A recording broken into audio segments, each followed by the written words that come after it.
Você já parou para pensar em que tipo de pessoas não devemos ser excessivamente gentis? Embora desde jovens nos ensinem a ser compassivos com todos, ao atingirmos uma certa idade, nosso tempo pessoal, energia vital e paz interior deixam de ser recursos que podemos desperdiçar indiscriminadamente com qualquer um que queira usá-los. À medida que envelhecemos, surge uma profunda compreensão: a bondade nem sempre é um presente abençoado. Às vezes, ela se transforma em uma armadilha traiçoeira. Existem indivíduos que prosperam alimentando-se da sua generosidade, paciência ilimitada e até mesmo do seu consentimento silencioso, e quanto mais tempo você os permite em sua vida, mais eles tentarão tirar de você. Neste artigo, exploraremos em detalhes 5 categorias de pessoas para as quais, na idade adulta, é sensato parar de demonstrar bondade excessiva. Não se trata de estranhos ou conhecidos distantes. Muitas vezes, são aqueles que estão mais próximos de você, familiares, vizinhos, até mesmo amigos de longa data. No entanto, se não agirmos com a devida cautela, seus padrões de comportamento podem esgotá-lo a ponto de você nem perceber o processo. Ao final da nossa discussão, você entenderá claramente quem deve evitar, porque a presença deles é tão exaustiva e como pode proteger seu bem-estar emocional sem sentir a menor culpa ou necessidade de se justificar. Afinal, os anos de maturidade não são para corrigir as falhas alheias, mas para preservar a preciosa paz que ainda lhe resta. Vamos à primeira categoria. Número 1. O tomador constante. A primeira categoria é o chamado tomador constante.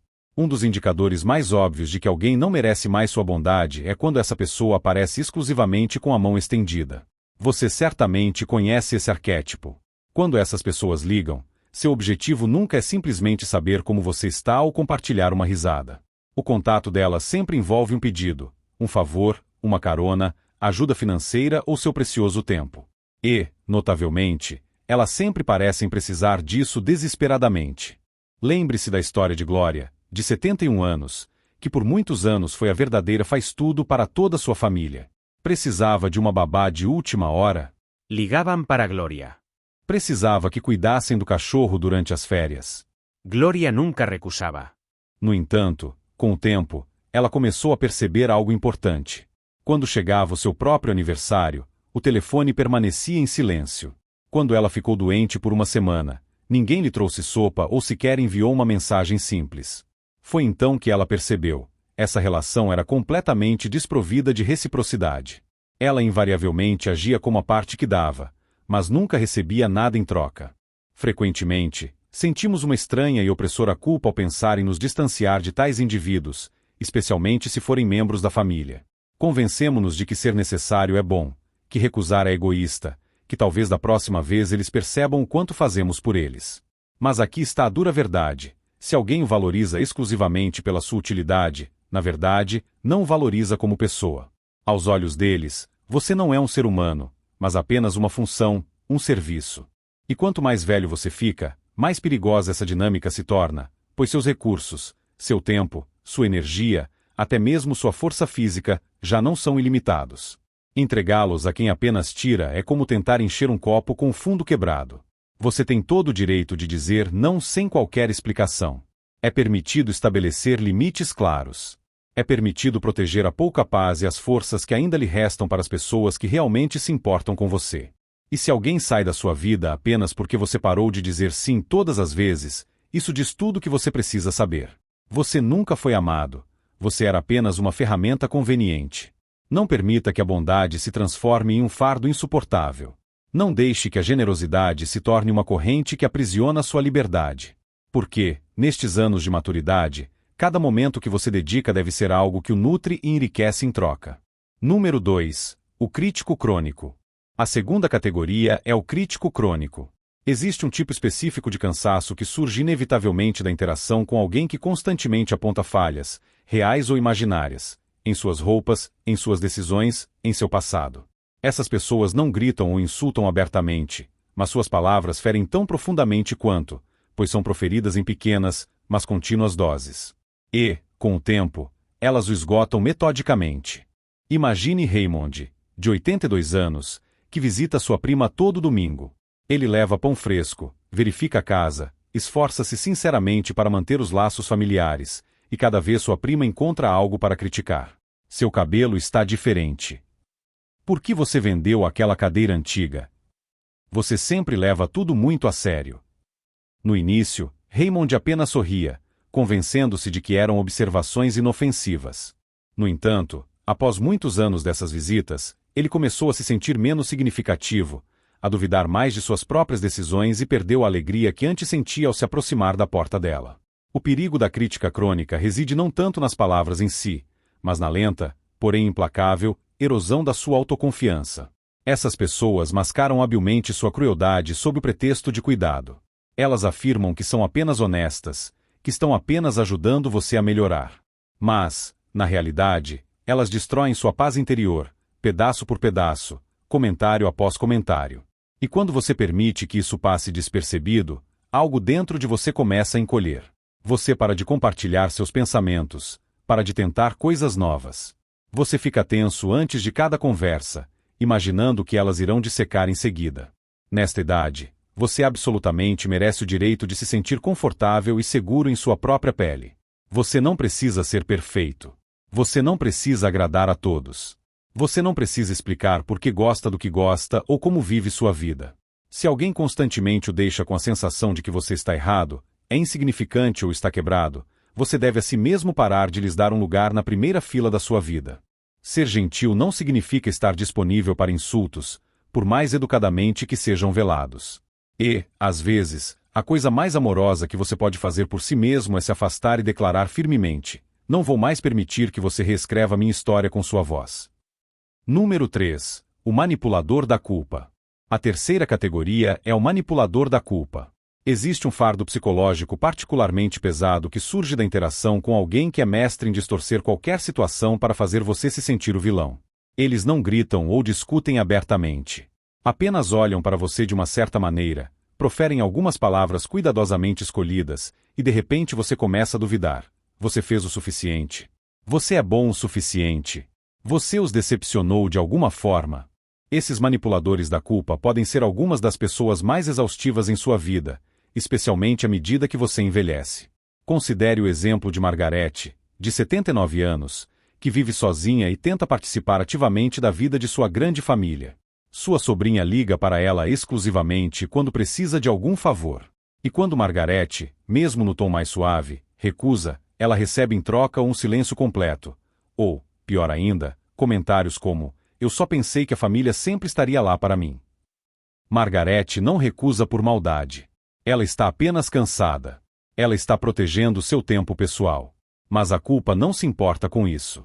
Ela se insinua e fica ao lado dela a noite toda, sussurrando que talvez ela seja realmente egoísta. O que torna os manipuladores da culpa tão difíceis é que eles frequentemente usam suas melhores qualidades contra você: sua lealdade, sua empatia, seu profundo senso de dever. Eles fazem você sentir que se afastar deles é um ato de crueldade, quando na verdade é a única maneira de preservar sua própria sanidade. E, com o tempo, a manipulação emocional deles pode se transformar em um padrão persistente, difícil de notar até que você se veja constantemente pedindo desculpas, explicando excessivamente suas ações, dando mais do que se sente confortável. Tudo isso feito apenas para evitar o tratamento frio que inevitavelmente se segue a qualquer tentativa de estabelecer limites. Aqui está a verdade inegável: você não deve sua paz a ninguém. Você não precisa explicar cada um dos seus nãos. Você não precisa trocar seu conforto pessoal pela aprovação temporária deles. Se alguém não consegue amá-lo, a menos que você se desdobre por ele, isso não é amor. É uma alavanca de pressão. E você não é uma ferramenta. Você não é o guardião das feridas emocionais alheias só porque é mais velho e talvez tenha mais tempo livre. Seu coração não foi feito para ser um capacho. E a culpa nunca deve ser o preço que você paga para expressar suas necessidades. Da próxima vez que alguém tentar fazê-lo sentir culpa por estabelecer um limite, que isso sirva de sinal para não ceder, mas para se afastar ainda mais. Porque a paz não é algo que você pede. É algo que você protege. Número 4. O competidor secreto. A quarta categoria é o competidor secreto. Nem todo mal-intencionado demonstra abertamente suas verdadeiras intenções. Alguns sorriem, proferem palavras amáveis e até criam aparência de apoio sincero às suas iniciativas. No entanto, sob essa máscara, esconde-se algo completamente diferente: uma rivalidade silenciosa, mas persistente. Esses são os competidores secretos, pessoas que não apenas buscam o próprio sucesso, mas também se esforçam ativamente para garantir que você não brilhe demais ao lado delas. Talvez você conheça alguém como Ellen, de 76 anos, que, após anos adiando suas aspirações criativas, finalmente se juntou a uma aula de arte local. Ela sentia um certo nervosismo, mas ao mesmo tempo orgulho de si mesma por ter decidido se expor novamente. Sua amiga de longa data, Judy, também se juntou às aulas, afirmando que queria apoiá-la. No entanto, semana após semana, Judy encontrava maneiras sutis de minar a confiança de Ellen. Seu trabalho é interessante, muito ousado para sua idade, ela poderia dizer. Ou, gosto de como sua pintura parece despreocupada. Acho que a técnica não é o mais importante. À primeira vista, essas observações pareciam amigáveis, mas para Ellen, elas gradualmente corroíam sua confiança, até que ela começou a duvidar se realmente pertencia àquela comunidade criativa. Competidores secretos não atacam diretamente. Eles usam a comparação como um bisturi afiado, silenciosamente, precisamente e extremamente difícil de rastrear. Eles sempre parecem ter uma história um pouco melhor que a sua, uma viagem mais emocionante, ou receberam um elogio mais significativo de alguém que ambos conhecem. Na presença deles, a pessoa nunca se sente verdadeiramente reconhecida, mas sim tolerada, e às vezes até diminuída. A ameaça reside não apenas em suas palavras, mas em como essas palavras forçam a pessoa a se encolher internamente. Ela para de compartilhar seus triunfos, começa a duvidar do seu próprio desenvolvimento. Gradualmente, a pessoa aprende a diminuir seu próprio brilho para que a luz dos outros pareça mais intensa. Tais relacionamentos não podem ser chamados de amizade, é mais uma rivalidade habilmente disfarçada de intimidade. Nos anos de maturidade, não há necessidade de competir com ninguém. A pessoa já passou por muito, perdeu muito e criou muito para desperdiçar sua energia em comparações sem sentido que não trazem benefício algum. Se alguém em seu círculo não consegue se alegrar sinceramente com suas vitórias ou apenas aplaude mais alto quando se superou, é hora de se distanciar. Todos merecem estar perto de quem oferece a sensação de um fogo quente, e não de um placar frio registrando pontos.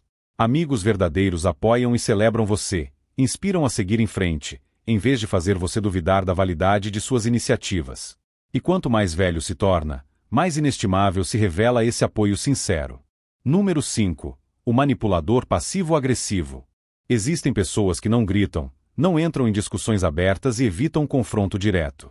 Em vez disso, elas dominam a arte do silêncio significativo, do sarcasmo mordaz e de alfinetadas sutis que fazem a pessoa duvidar se não está exagerando na situação.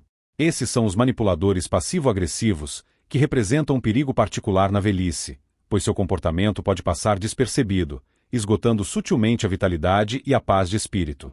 Como exemplo, podemos citar Haroldo, de 83 anos, que morou no mesmo bairro por décadas.